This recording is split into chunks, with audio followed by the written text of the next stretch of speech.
Quando o céu é o limite, é a nossa série do mês de outubro.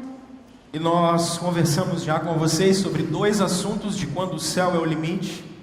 Falamos com vocês quando o céu é o limite do que somos. Falamos com vocês quando o céu é o limite do que nós pensamos. E hoje nós queremos falar com vocês quando o céu é o limite do que nós fazemos. Hoje a nossa reflexão é quando o céu é o limite do que nós fazemos. Lembrando a vocês que quando essa série estava na nossa cabeça, o que nós estávamos pensando era exatamente no final, no descortinar da nossa vida, que nos encontra e o que nos espera é a eternidade. Nós não vamos ficar para a semente, então o que nos espera é exatamente a eternidade. O céu é o limite das nossas vidas. Mas para nós que somos cristãos, o céu é o limite, porque nós compreendemos que uma vez que cremos em Jesus, a eternidade é algo que é vivido agora. Tá bom, hein? Como é que tá? Tá. Porque a eternidade é algo que é vivido agora. Então, você consegue passar aí para mim? Aí. Na semana passada eu conversei com vocês com essa frase do Warren Wiersbe, quando ele dizia que as convicções, o que a gente pensa, necessariamente vai determinar o nosso comportamento. Doutrinas erradas, via de regra, vão gerar um modo de vida errado. Quando nós pensamos de maneira errada, quando a nossa cosmovisão, quando a nossa visão de mundo é errada, o nosso meio, a nossa forma de viver vai ser errado. Agora, doutrinas corretas, ensinamentos corretos, a maneira de pensar correta, via de regra, vai levar a gente a viver de maneira correta. E eu queria pedir que você se visse numa foto, acho que o menino entrou ali, numa foto como essa. Quando você olha para uma foto como essa, para quem está acompanhando a gente pela câmera, é uma foto de uma sepultura. E a grande questão é, o que é que você pensa quando você olha para uma sepultura? Talvez você imagine que é algo longe demais. Talvez é alguma coisa que é para os outros. Talvez é algo que você talvez nunca tenha pensado nisso. Mas eu quero que você vá mais longe uma vez que você pense nisso. E a pergunta é simples, ou as perguntas que são simples. Porque em algum momento, com vista para o mar, se você foi enterrado no Jardim da Paz, lá de Ponta da Fruta, ou com vista para o terminal de Campo Grande, se você foi enterrado aqui em Santo André,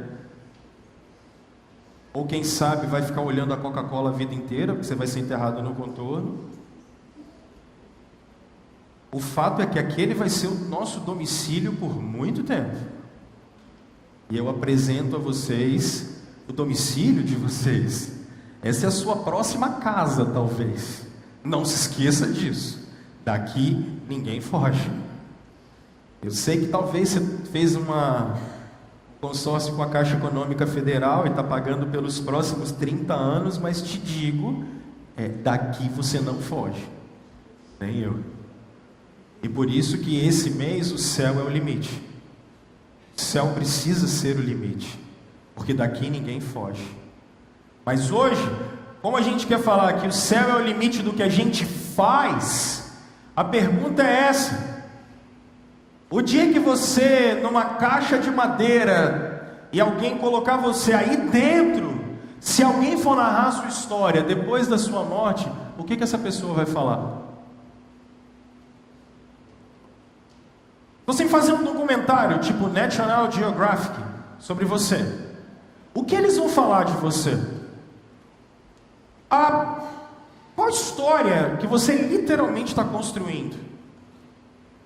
O que as suas atitudes têm apontado? Para o quê? Eu vou mais longe. O que é que você tem feito com a vida que Deus tem te dado? Isso tem me importunado tanto, que um dia desses eu fiz um post, e nesse post eu coloquei exatamente um relógio. Porque de todas as coisas que eu tenho na vida, eu consigo recuperá-las. Todas as dádivas que o Criador me deu na vida, eu consigo recuperar todas. Perdi a minha visão, ou seja, eu tenho um astigmatismo horrível, mas me colocaram os óculos e eu enxergo ligeiramente bem. Me deu uma dor lombar um tempo desse atrás, mas fazendo o tratamento eu fiquei bom. Se eu tivesse brigado com a minha esposa, depois de uma semana batendo papo, a gente ficaria bem. Mas qual é o problema? Tempo a gente nunca consegue recuperar. Tempo você nunca traz de volta. E a pergunta que a gente se faz é exatamente essa: o que é que você tem feito com o tempo que Deus tem te dado? O que é que você tem feito com a sua vida? A sua vida aponta mais para a eternidade. Ela aponta mais para a vida que você deve ter em dependência ao Criador e ao Senhor de todas as coisas, ou a sua vida aponta muito mais para aquilo que passa, é fugaz e como o vento vai embora? Por que a sua vida aponta mais? Nós, na última semana, nós conversamos sobre o texto, eu ia botar aqui, mas o trem travou aí de novo.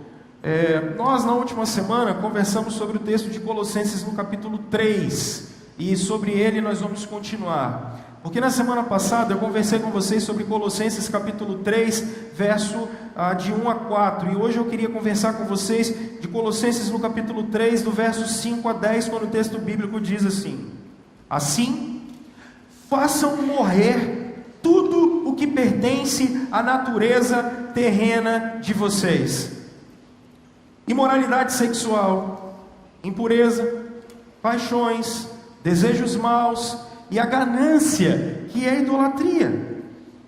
É por causa destas coisas que vem a ira de Deus sobre os que vivem na desobediência, as quais vocês praticaram no passado, quando costumavam viver nelas.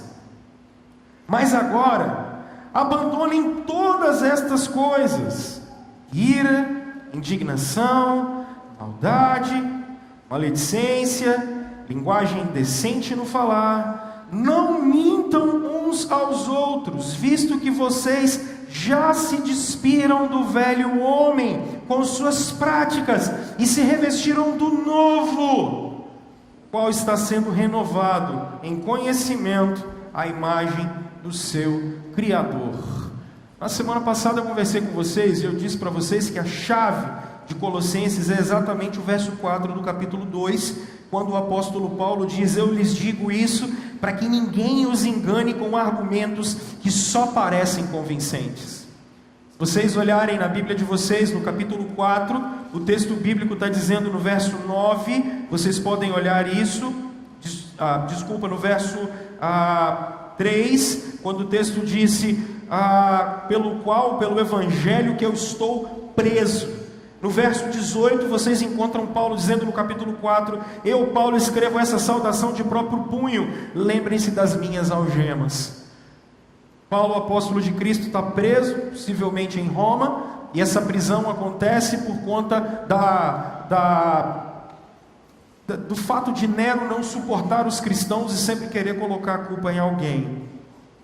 Há uma heresia que se levanta na igreja de Colossos, há um ensino falso, há uma maneira errada de pensar em Colossos, que se resume a 4 coisas que eu expliquei para vocês na semana passada, quando o texto bíblico dizia no capítulo 2, verso 8, que eles estavam muito mais preocupados com a filosofia grega do que com Cristo. Eles estavam também muito mais preocupados em obedecer rituais judaicos do que obedecerem a Cristo. Eles estavam muito mais preocupados com adoração a anjos, como se anjos levassem as orações deles até Deus, do que com Cristo. Eles estavam muito mais preocupados com não coma isso, não coma aquilo, não faça aquilo outro. do que com Cristo. O que havia na igreja de Colossos era uma mistura de crenças, muito parecida com aquilo que a gente vive hoje. A gente vive um tempo de uma fé extremamente customizada. A gente vive um período de uma fé relativizada, onde Cristo não é suficiente. A gente precisa de Jesus mais de obras, a gente precisa de Jesus mais prosperidade, a gente precisa de Jesus e mais um monte de coisa, e a gente não precisa só de Cristo. E o argumento do apóstolo Paulo é o que sustenta a igreja é uma coisa que a teologia chama de união mística. O que é que nos sustenta? O que garante a vida eterna? O que sustenta você nos períodos de dor? O que sustenta você nos períodos de caos? O que sustenta a gente diante da morte de um ente querido? O que sustenta a gente na hora da frustração? O que é que sustenta a gente na hora do medo da morte? O que é que sustenta a gente quando a gente pega um exame de rotina e quando a gente vai olhar, está com problema? O que sustenta a gente é uma coisa só, Paulo diz: Cristo. E ele vai defender isso dizendo: vocês estavam ligados a Jesus antes de vocês virem ao mundo.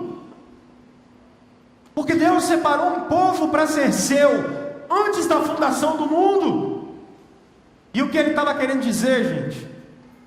Ele estava querendo dizer que antes da fundação do mundo, a gente estava vivo, era no sonho de Deus. A igreja estava viva no sonho de Deus. Por isso o próprio apóstolo Paulo, também nessa mesma situação, em Efésios capítulo 1, como eu disse para vocês, ele diz: bendito Deus e Pai de nosso Senhor Jesus Cristo, o qual nos tem abençoado com toda sorte de bênçãos celestiais nas regiões espirituais, o qual também nos elegeu e nos predestinou nele em amor. A igreja já era refém de Jesus antes da criação e antes da fundação do mundo. Antes da fundação do mundo, Deus disse: haja cruz. Antes que o mundo fosse mundo, Deus já tinha aqueles os quais o apóstolo Pedro no capítulo 1 diz que Deus já se relacionava com a gente. Você não é fruto de um acaso, você não é uma ameba que deu certo. Pelo contrário, eu e você estávamos vivos no sonho de Deus.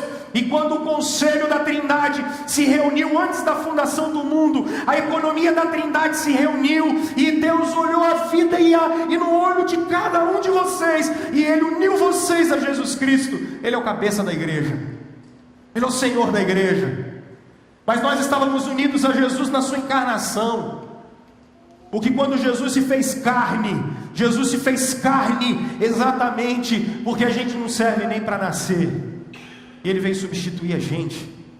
Ele veio ser batizado no nosso lugar. Ele veio cumprir a lei no nosso lugar. Ele veio morrer para pagar a conta que era nossa. E Ele ressuscitou ao terceiro dia, porque essa também é a minha ressurreição. Nós estávamos ligados a Jesus na encarnação, porque por um lado Ele me justificou, Ele se fez pecado por mim. Mas por outro lado, eu estou ligado a Jesus, porque a santidade dEle é aquilo que me preenche todos os dias. Por isso, quando Deus olha para você, eu sei que você acha que Deus olha para você e vê que você é bonito demais. Quando Deus olha para você, Ele vê o sangue de Jesus sobre você. Quando Deus olha para você, Ele não vê você, Ele vê Jesus sobre você. Quando Ele vê Jesus sobre você, o Espírito dEle enche você. Porque não é por obras, para que ninguém se glorie, pois somos feitura dEle, criados em Cristo Jesus para as boas obras. Porque se nós somos justificados pelo sangue de nosso Senhor, o Espírito que foi dado para nos encher é o mesmo Espírito que nos traz vida de santidade. Mas nós estaremos ligados com Jesus na salvação e na eternidade. Jesus, quando está orando, Ele diz: Pai, obrigado, porque nenhum daqueles que o Senhor me deu eu vou perder. Por isso, alguns de vocês que chegam aqui com medo de perder a salvação, você não perde uma coisa que você não conquistou. Você não perde uma coisa que não é sua. É impossível, porque ela pertence a Deus. A Escritura diz que pela graça sois salvos mediante a fé, e isto não vem de vós. Ela não está dizendo isso, ela está dizendo isto. A fé é um dom de Deus, a graça também, mas nem a fé que você tem é sua, ela foi dada pelo Criador. Paulo diz: nós estamos ligados a Jesus, e isso precisa ser suficiente para nós. O que deve sustentar-nos em todos os dias é o fato de estarmos em Cristo. Mas em Colossos eles achavam que se tivessem todas essas práticas, eles teriam uma espécie de conhecimento espiritual. O apóstolo de Cristo, inspirado pelo Espírito Santo, vai dizer singelamente: Cristo é onde todos os tesouros de Deus estão ocultos. Querem conhecer a Deus? Passem pela cruz. Querem conhecer a Deus? Leiam os evangelhos. Querem conhecer a Deus? Conheçam a Jesus. Querem ver quem o Senhor é? Dobrem-se aos pés daquele do qual nós não somos dignos de desatar as sandálias dos seus pés, o Senhor Jesus. Hoje nós trazemos vocês aqui, porque se alguma coisa além de Cristo move o coração de vocês, é religião. É religião. Se alguma coisa além do Evangelho da Graça, como Lutero dizia na tese 53, o maior tesouro de Deus é o Evangelho da Graça de Jesus Cristo.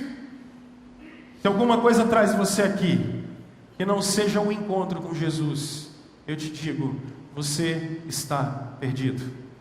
Você precisa ser achado em Jesus. Mas essa doutrina pode ficar só na teoria, isso tem que virar prática. O céu é o limite do que eu faço, pessoal, intencionalmente. Anota isso, pelo amor de Deus.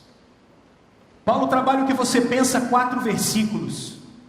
Porque a partir de agora, até o capítulo 4, verso 1, o apóstolo de Jesus vai dizer de coisas que você deve fazer. Porque o que eu penso, necessariamente, precisa desembocar no que eu faço. E percebam a grandiosidade do que ele fala no verso 5, no verso 8, no verso 9 e no verso 10. Paulo começa dizendo no capítulo 3, verso 5, na voz ativa, não é na voz passiva. Porque se a salvação é uma obra de Deus, na santificação nós somos ativos. Por isso ele usa uma expressão fantástica: façam morrer. E a expressão morrer é aquela mesma que você, quando vai no hospital, ouve do necrotério, que é o lugar de morto. Paulo diz: faça essa carne sua morrer, trabalhe pela morte da sua carne, tudo o que pertence a essa natureza. E aí ele vai usar uma outra expressão, que embora a tradução esteja com 3 palavras distintas, mas o texto original é a mesma, quando ele diz: agora abandonem. A expressão que Paulo está usando é agora. Não tem como você chega em casa correndo para tomar um banho? Hoje aconteceu isso comigo. Eu fui almoçar na casa do Jader. Vocês não foram lá, a Kátia cozinha muito bem. E aí quando eu cheguei na porta da minha casa, o que aconteceu? O que você adora todos os domingos: furou o pneu do carro. Acabei de sair daqui, 10 para meio-dia, já estava todo mundo lá. E aí quando eu cheguei na porta de casa, o pneu furado, o que eu tive que fazer? Com aquela roupa de escola bíblica, levanta macaco e começa a fazer força. Eu não sei que desgrama que aqueles caras arrumaram, ou deve ser fraco mesmo, e para puxar, vai. E quando terminou, eu estava molhado de suor, mas a turma estava me esperando. O que eu fiz? Homem é um cara interessante. Qual o primeiro pensamento do homem? Eu vou do jeito que eu estou. Aí eu subi aqueles lances de escada. Quando cheguei lá em cima, falei: mas eu não posso ir desse jeito. Então o que eu fiz? Dei aquela arrancada rapidinho, chuveirada, e bota a roupa rapidinho. É isso que Paulo está dizendo aqui. Tirem essa roupa da velha natureza de vocês. Arranca logo isso. Tira. Abandonar aqui não é ir embora. Abandonar é assim: arranca essa velha natureza. E ele vai dizer daqui a pouco para você botar uma natureza nova. Essa é a ideia. Tira a roupa. Arranca. Isso não serve mais. Mas aí ele vai começar a trabalhar umas coisas muito legais. Na intencionalidade que você tem que tirar a roupa do pecado de você. Ele vai trabalhar uma coisa muito bacana. Porque ele fala aqui, olha. Eu acho que ele vai falar. Ele vai falar, senão eu vou ter que usar aqui, tá? Vou aí. Aí, garoto. Ele começa a falar de 3 coisas. Percebam, eu não vou trabalhar impureza e paixão, porque desejos maus engloba essa mesma coisa na frase no texto original. Paulo trabalha o seguinte: o que é que vocês, porque estão ligados a Cristo, precisam arrancar de vocês? Ele usa a expressão porneia, da onde vem o termo pornografia. Se nós estamos ligados a Cristo, a maneira com a qual a gente lida com a nossa sexualidade precisa ser mudada, pessoal. O céu é para onde eu vou, e gravem isso. Alguns de nós olhamos a lei de Deus e falamos que a lei de Deus ficou no passado. E ficou no passado, gente, a lei cerimonial. Essa foi cumprida na cruz. E ficou para trás, pessoal, foi a lei civil de Israel, porque vocês não vivem mais no Estado judaico. Agora, a lei moral de Deus, que Paulo diz que foi implantada no nosso coração, em 1 Coríntios capítulo 3, mencionando Ezequiel capítulo 36, a partir do 24, especialmente no 26, a lei está valendo. Ela está aí. Percebe que quando você viola a lei de Deus, o que acontece com o seu coração? Cara, deixa eu ficar legal. E Calvino dizia uma coisa muito bacana: por que a lei de Deus tem que me alegrar? Porque é o que eu vou fazer a eternidade inteira. O que eu vou fazer a eternidade inteira? Eu não vou ter outro Deus além do Senhor, eu não vou fazer imagem nenhuma, eu vou guardar o dia do Senhor, porque todo dia é o dia do Senhor, eu nunca mais vou deixar de falar, eu não vou falar o nome de Deus em vão, eu vou honrar pai e mãe, eu não vou matar, eu não vou roubar, eu não vou adulterar, eu não vou cobiçar. Vou fazer isso a eternidade toda. Então, se vocês são daqueles que acreditam que lá no Antigo Testamento tinha lei, e aqui não tem lei, lei moral, ela vai valer a eternidade inteira. Toda. A lei moral está gravada aí no coração de vocês. Ela não está mais em 2 tábuas, na mão de Moisés e dentro de uma arca. Ela está aqui. É por isso que vocês que estão ligados a Jesus, quando vivem uma vida licenciosa e uma vida de pecado, a mente de vocês não aguenta, o coração não aguenta, chora, fica pressionado, é isso. E o que é que pertence à antiga natureza? É isso que o apóstolo de Jesus está falando. E isso é uma coisa que você tem que brigar intencionalmente, contra o seu desejo sexual mal utilizado. E ele está dizendo: abandone a imoralidade sexual. Mas por quê? Porque os povos antigos, os pagãos, como era a sexualidade deles? Por exemplo, os que são do auditório, que são adeptos a essas políticas, por exemplo, como, não, olha, lá na Grécia tinha homossexualidade. Claro que tinha. Um homem fazer sexo com outro homem antes da guerra era o quê? Sinal de força. Então por isso que eles tinham sexo entre homens. Não era por conta de prazer, era muito mais um ritual. E isso era uma prática comum. Era uma prática comum. Se eu tivesse um menino de 11, 12 anos de idade, e eu fosse colocar ele para estudar com o mestre, era muito comum essa pedofilia acontecer sexualmente no mundo antigo. Isso era muito bem visto, porque era a sabedoria do mestre pelo ato sexual que passava para o meu filho.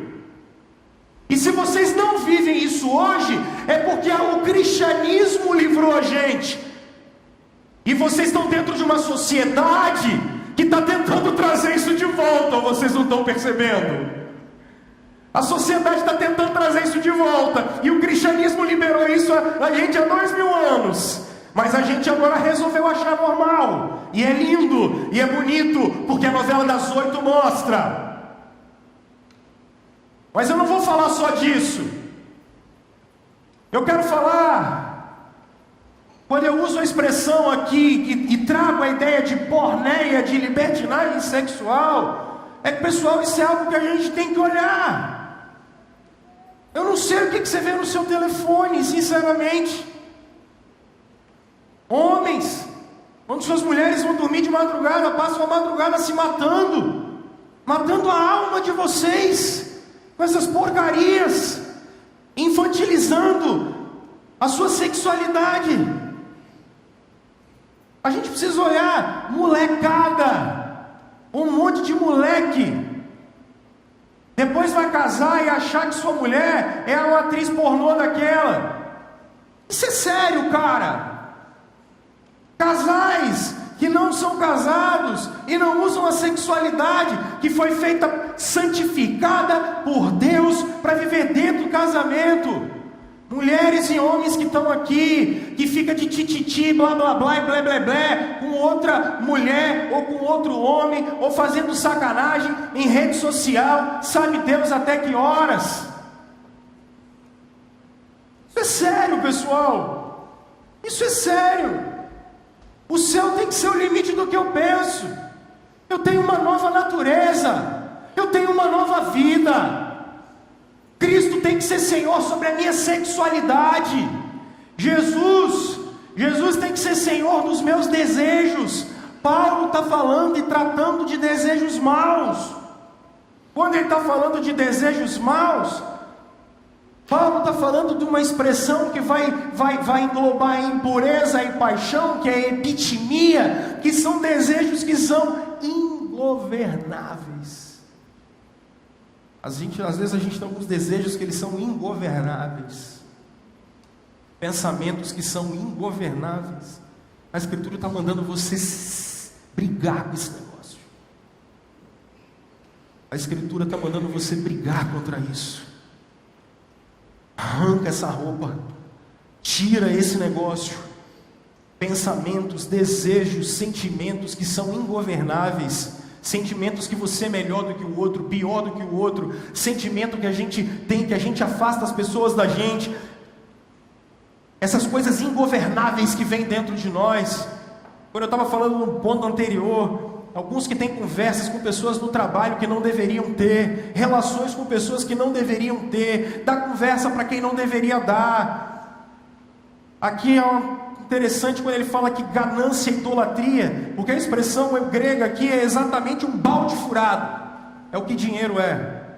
Dinheiro é um balde furado. Você começa a encher e nunca está bom, porque ele está furado e vai indo embaixo. Ele diz que a idolatria é por isso, porque dinheiro é uma entidade, e vai embora. Se essas coisas que nós estamos colocando, se elas tomam o lugar de Jesus na sua vida, meu irmão, para hoje. Seja você crente, seja você não discípulo de Jesus hoje. O Evangelho quer te dar uma nova perspectiva de vida, onde você olhar para a eternidade, e isso aqui começar a não fazer mais nenhum sentido para você. Ele continua. Essa frase é minha. Que a cultura vai falar para você, sabe o quê? Se aceita como você é, cara. Melhor. Se aceita. Desculpem os terapeutas de plantão. É melhor você se aceitar, não é? O Evangelho diz: morre. Terra. Morre. É melhor morrer sua natureza do que morrer seu casamento. É melhor morrer o seu desejo do que você morrer. Não se esqueça disso. Mas ele continua, gente. Ele continua falando de dois sentimentos que são muito engraçados. Quando ele diz: abandonem, tirem a roupa, ele vai falar para vocês, e aqui essas duas expressões são muito legais, porque é orgeitinos. É literalmente isso que eu coloquei aqui. Um é um trovão e o outro é um incêndio. Trovão é aquele negócio que vem, blum, vai embora. Incêndio é aquele negócio que fica. Nas nossas relações com as pessoas, às vezes, a gente pode até trovejar. Ele diz, ira é isso. Ira é aquele sentimento que vem, pum, especialmente vocês que são sanguíneos e coléricos. Vocês ouvem alguma coisa que às vezes não vai de acordo com o que você pensa, ira é essa primeira coisa que aparece, pum, e ela vai embora. A Escritura está mandando você se despir desse sentimento. Porque quando eu me iro contra você, o Senhor Jesus em Mateus capítulo 6 está dizendo que eu já estou te matando. Eu estou indo contra o 7º mandamento. Agora, alguns são piores, porque indignação é aquela amargura que alguns de vocês têm em relação a algumas pessoas. Alguns já morreram, e mesmo que eles já tenham morrido, cara, você não consegue perdoar o cara ainda. Você está com raiva do cara. Você não vê ele, já deve ter 25 anos, que foi quando vocês brigaram a última vez, que vocês discutiram, e aí depois que vocês discutiram, vocês não falaram mais. Aí alguém chega e fala assim, ei, lembra de fulano? Você fala, não fala o nome desse cara não. Fala o nome desse cara ao tique. Isso é indignação. A Escritura está mandando você tirar essa roupa, fazer morrer esse negócio, brigar contra isso. A Escritura está mandando você ir mais além. Quando ela fala da maldade, essa maldade é essa depravação mental. Sabe o que essa depravação mental é? Não tem aí onde você está agora, para. Olha o tanto de porcaria que você está pensando. Olha o tanto de porcaria que você já pensou desde que a gente começou aqui. De mim então nem se fala, porque vocês estão me vendo. Então, tanto de maldade que já passou na cabeça de vocês e de mim, vocês já me julgaram, já falaram da minha roupa, do meu óculos, do meu cabelo, do jeito que eu falo. É isso aqui que a Bíblia está mandando separar. Está vendo? Pecado é um inferno. É isso. É disso que você tem que ficar livre. É você olhar para o outro com o coração puro. E foi isso que Jesus nas bem-aventuranças, ele fala, bem-aventurados são os limpos de coração, porque dos tais é o reino dos céus. É esse paralelo que você precisa fazer. Mas ele continua, calma que não acabou não. E agora vem um negócio que é o mais bacana, especialmente para vocês que falam sem pensar. Ele trabalha 3 coisas ao mesmo tempo, que agora ele vai falar de pecado de língua, para você que fala muito. Maledicência aqui é a palavra blasfêmia, e ela está relacionada a Deus. A Escritura está mandando você nunca botar a culpa em Deus em nada do que acontece com você. É isso que ela está falando aqui.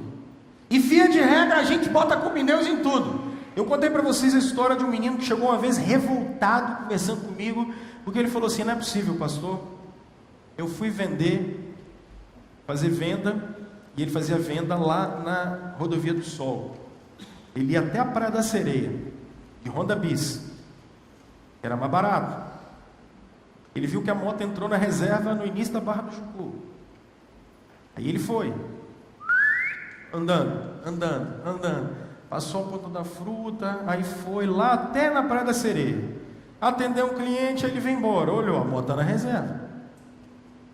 Aí quando você passa na porta de ponta da fruta, tem um posto enorme. Ele falou, dá para chegar? Ele foi. Quando ele passou o cemitério do Parque da Paz, que começa aquela subida, o que aconteceu? A gasolina acabou. E quem foi o culpado? Claro, chegou revoltado. Mas por que Deus deixou, pastor? Eu falei, gente, e Deus tem a ver com isso? Deus tem a ver com o cara não bota gasolina, para no posto, não bota gasolina, e a culpa é de Deus. Mas tem outras, eu estou te dando um exemplo bobo, mas na maioria das coisas que acontecem nas nossas vidas, às vezes temos perdas, às vezes acontecem situações que fogem ao nosso controle, a gente bota a culpa sempre em quem? Deus. Onde estava Deus? É a velha. A gente hoje no nosso tempo, a gente está na humanização de Deus, porque a gente acha que, sei lá, Deus é culpado de tudo. Essa semana, pela última vez, eu abri uma rede social minha para fazer pergunta. E o mais interessante foi a última delas. O cara perguntou, ele foi malicioso comigo.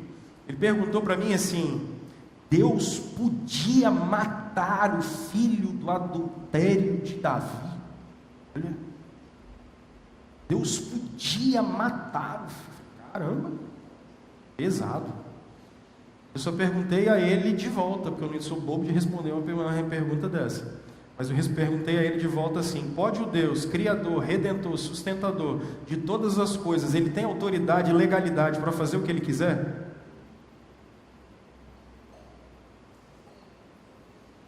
Pode? Ele tem essa legalidade? É dele? Pode?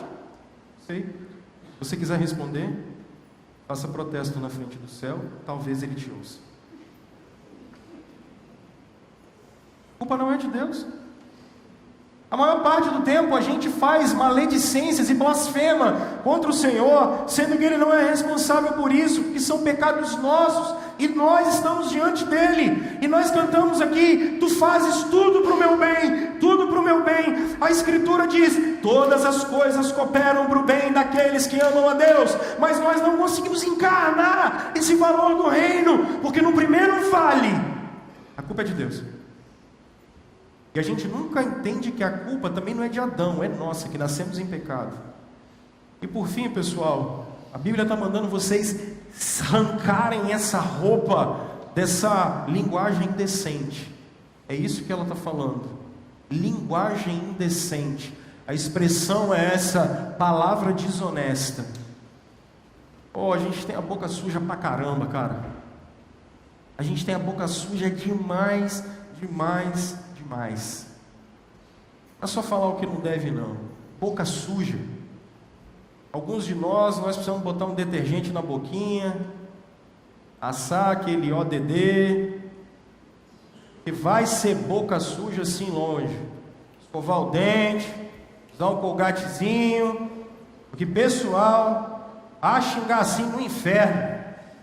Deus me livre. Vai praguejar assim no inferno. É disso que a Bíblia está falando.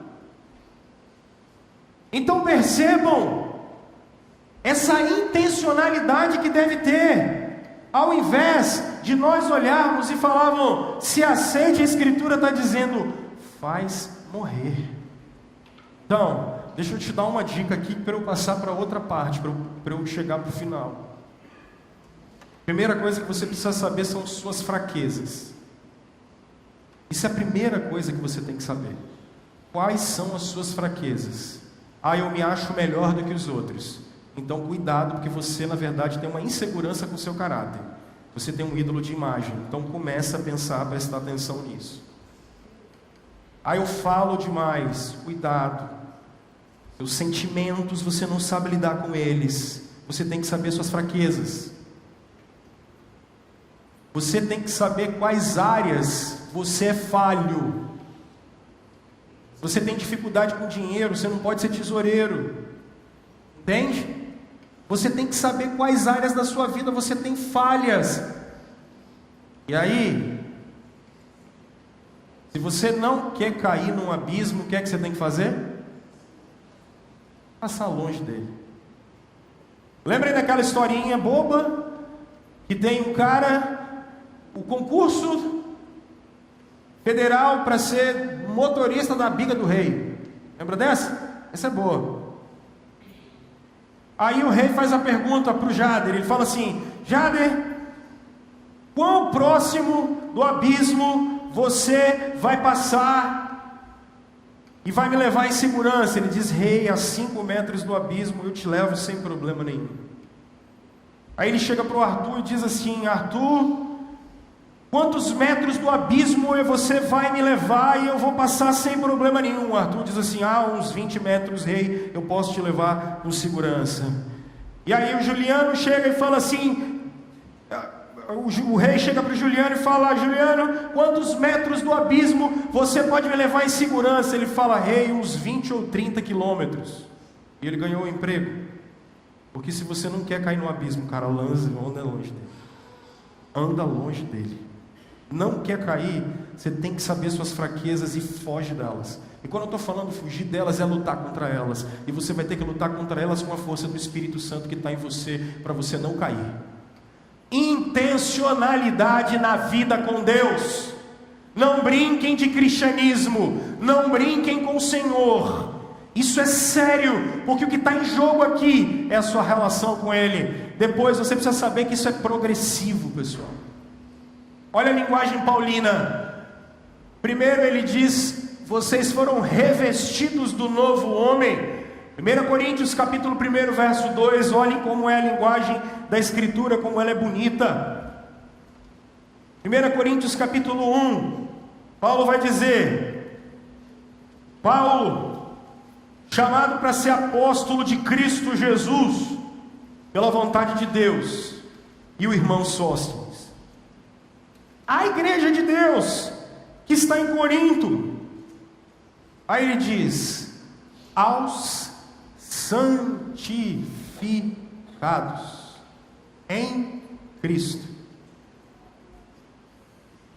A igreja de Jesus é santa. Quando você falar assim, mas também eu não sou santo, você precisa ter em mente o seguinte: a cruz nos santificou. Quando Jesus olha para você, ou quando Deus olha para você, Ele não vê você. Quando Deus olha para você, Ele vê Cristo. Você precisa entender isso de uma vez por todas. A salvação no cristianismo não é por méritos, é pela obra de Jesus. Quando Deus olha para você, se Ele não visse o Filho dele, você seria fulminado e condenado ao inferno. Mas Deus vê Jesus em você. Significa que quando Deus olha para você, a santidade de Jesus é atribuída a você. Quando você bater na porta do céu, dizendo assim: Senhor, cheguei, já vim.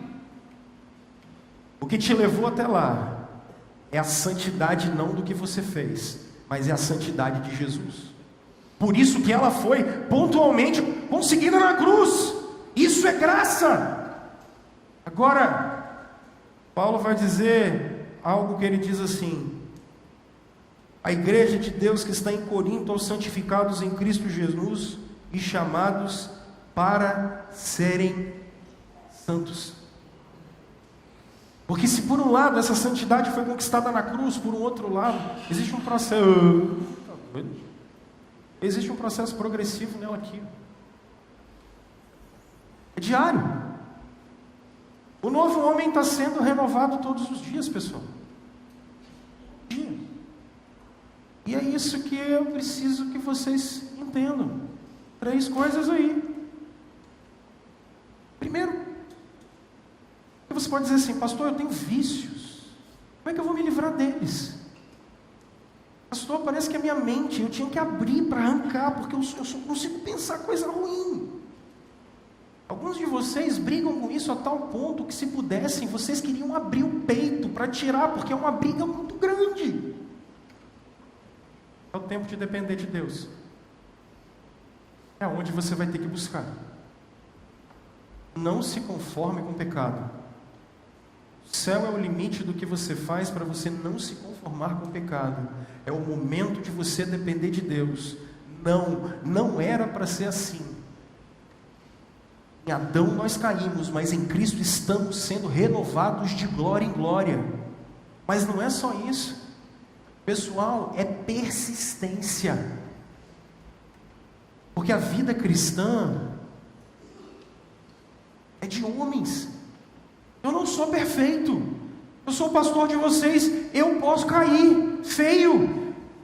E amanhã eu posso estar na porta da casa de vocês dizendo: por favor, me ajuda, me socorre, porque eu sou falho, eu caio como vocês, porque o único que não caiu foi Jesus. O único que é santo, santo, santo é Jesus. Então persista. Se você hoje vem aqui e está dizendo assim: pastor, isso vai ser muito difícil, eu não vou conseguir. Vai, por que você não vai conseguir? Você vai conseguir, mas não é pelas suas forças, é porque aquele que começou a boa obra em você, ele vai terminar, ele vai te levar para a glória. É por isso que não depende de você, depende dele, mas persista. Não aceite as induções do diabo, não aceite as induções da sua carne, não aceite os desejos que vêm do seu coração, mas conheça a lei de Deus. Antes na lei de Deus medite de dia e de noite, e nela tenha prazer em Jesus, tenha prazer no Senhor. E meu irmão, se você por alguma razão cair, não ouça acusação de Satanás, porque Deus não acusa ninguém. Deus não acusa ninguém. Se vocês chegaram aqui cheios de culpa no coração, não é o Senhor, essa não é a voz de Jesus.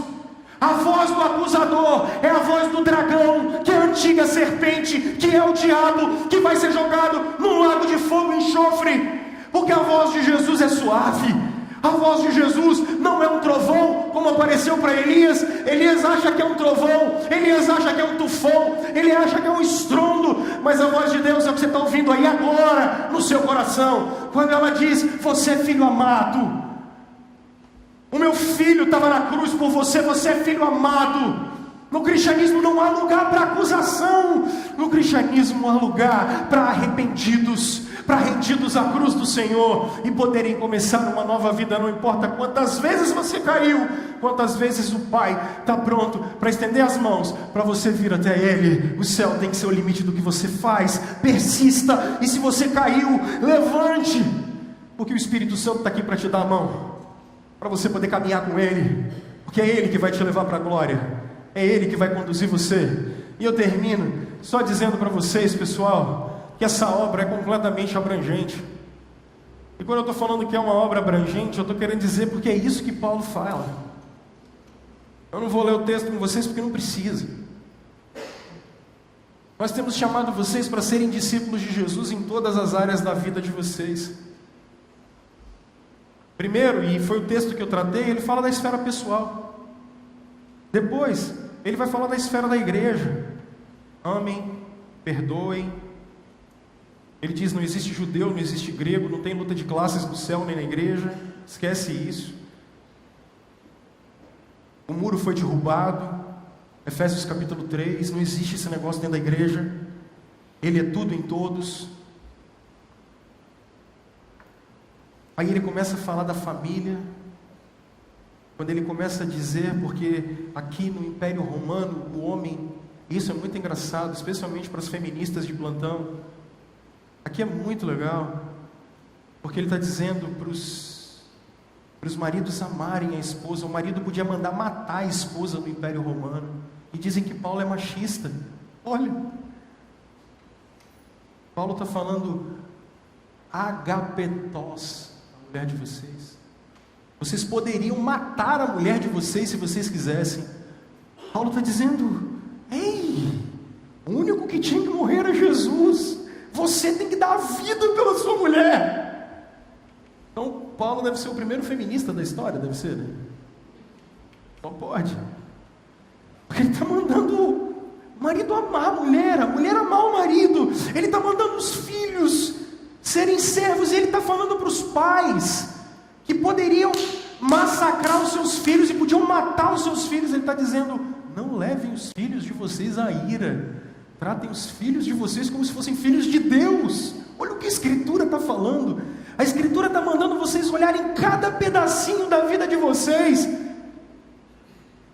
como discípulo de Jesus. E ele vai falar dos escravos, porque na sociedade daquela do século I não se concebia uma sociedade sem escravos. A Bíblia está humanizando o trabalho. E falam ainda que a Bíblia... tá bom. A Bíblia está humanizando o trabalho. Está dizendo assim: ei, você tem que olhar que até que aqueles que te pertencem, eles precisam ser tratados com respeito. Honrem os seus patrões. Honrem os seus empregados. É ser discípulo de Jesus. Não só intencionalmente, não só progressivamente, mas na abrangência da sua vida. Não existe lugar aonde você esteja que Jesus não está. Não existe lugar na sua vida em que Jesus não seja Senhor. Aqui nós olhamos a esfera sexual, a esfera do pensamento, das emoções. Não existe trabalho, família, igreja. Vocês precisam pegar isso tudo e obedecerem ao Evangelho da graça, ao Evangelho de Jesus Cristo. Quando vocês saírem daqui para uma melhor, o que é que vão dizer de vocês? O que você leva para casa? Vou chamar o pessoal aqui para a gente terminar. Eu estou pregando para irmãos e irmãs hoje, ou você que não é discípulo de Jesus que vem aqui hoje. Você olhou tudo isso e falou assim: pastor, é muito difícil, eu não sei o que eu vou fazer.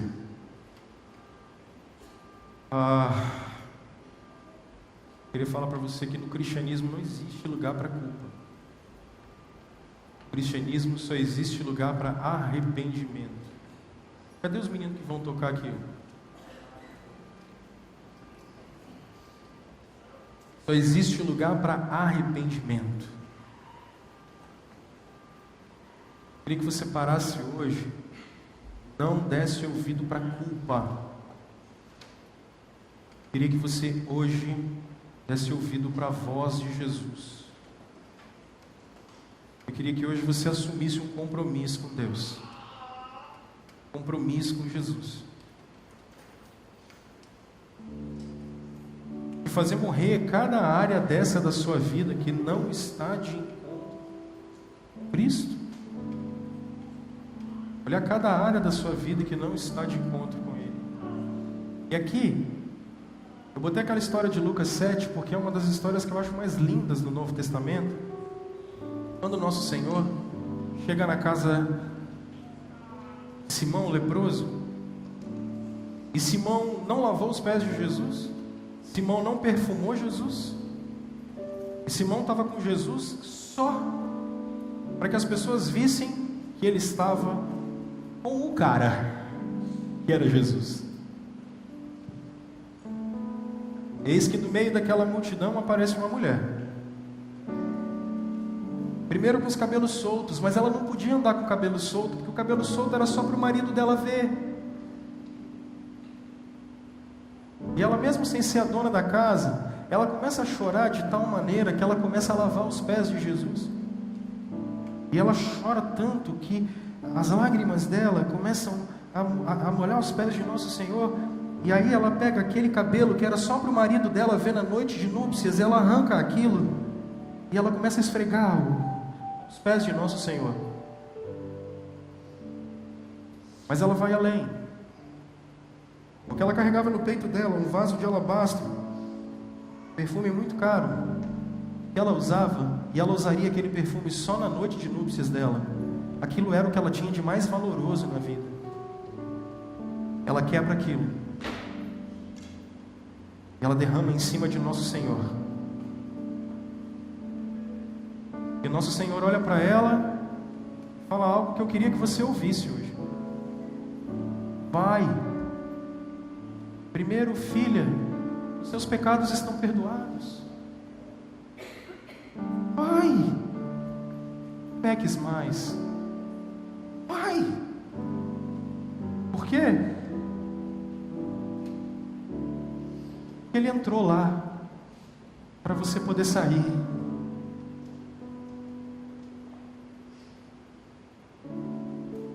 Ele teve que entrar no sepulcro, gente, para vocês saírem. Por isso que o céu é o limite para nós. E Paulo, preso, escreve para Timóteo dizendo: lembre-se de Jesus Cristo. Lembrem-se de Jesus Cristo, ressuscitado dos mortos. Ele entrou lá, no seu lugar, para você ter um corpo santo, para você ter uma vida santa. Hoje é o dia de você valorizar a ressurreição de nosso Senhor. Eu queria pedir que você agora parasse para orar, para você lembrar de Jesus.